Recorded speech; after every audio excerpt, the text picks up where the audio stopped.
Un bon motard ne devrait jamais être surpris. Que ce soit sur la route ou en ville, un excellent conducteur doit être capable d'interpréter en permanence tous les paramètres de son environnement. Les anglo-saxons ont des écoles de formation pour cela. Ça s'appelle le defensive driving. Et cela consiste à scanner en permanence ce qu'il y a à courte et moyenne distance devant soi, à en déduire les conséquences éventuelles et à en anticiper l'action à mener. Exemple, une petite route adjacente se profile à droite et vous ne voyez pas ce qui peut en déboucher à cause d'un corps de ferme. Plutôt que de risquer d'être surpris et de devoir composer avec le temps de réaction qui va rajouter une bonne seconde à votre distance d'arrêt, appréciez ce signal et positionnez-vous déjà sur les commandes de frein. Voire réduisez aussi un peu votre vitesse. Ainsi, tout signal doit être interprété.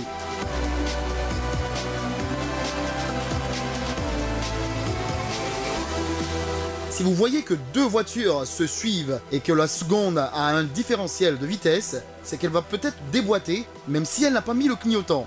Alors, certes, cela demande de la concentration et cela peut être nerveusement épuisant, mais c'est la façon la plus sûre de rester sur ses roues.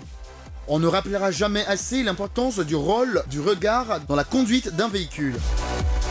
De plus, un motard doit faire très attention à la surface à laquelle sont posées ces deux roues, surtout lors d'intempéries. Il est recommandé de faire attention aux bandes blanches, aux plaques d'égout, aux taches de gasoil, ainsi qu'à tout ce qui brille sur la route et qui peuvent s'avérer glissantes.